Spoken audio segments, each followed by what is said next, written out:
Mariing itinanggi ni Senador Ronald Bato de la Rosa ang akusasyon na tinakot niya ang umano'y drug lord na si Kerwin Espinosa para iugnay si dating Senador Leila de Lima at negosyanteng si Peter Lim sa illegal drug trade.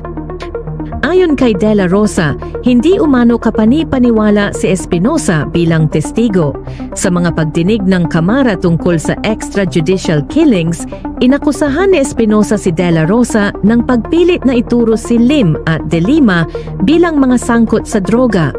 Gayunpaman, sinabi ni De La Rosa na walang dahilan para pilitin si Espinosa dahil ang kaso laban kay De Lima ay hinawakan ng Department of Justice, DOJ, at hindi ng Philippine National Police, PNP, na kanyang pinamunuan noon.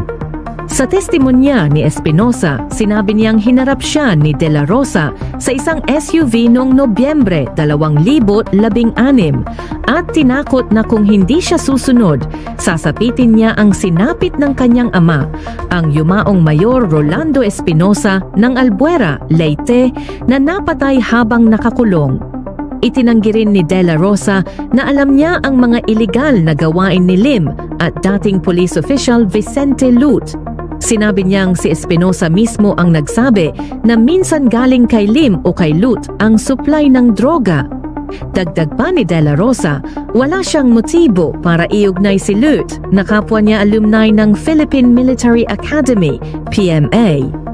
Tinawag ni De La Rosa na sinungaling si Espinosa at hindi dapat paniwalaan ang kanyang mga pahayag.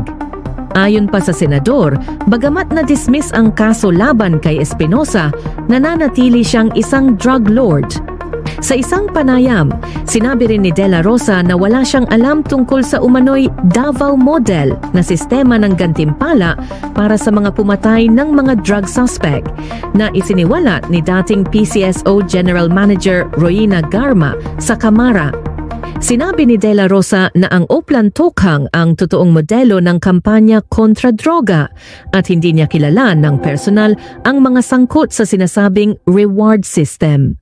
Si Garma ay nagpahayag na mayroong 3 antas ng bayad at gantimpala sa nasabing sistema, kabilang ang pagpatay ng mga suspek at pag-refund ng mga gastusin sa operasyon na maaaring umabot ng 1 milyong piso.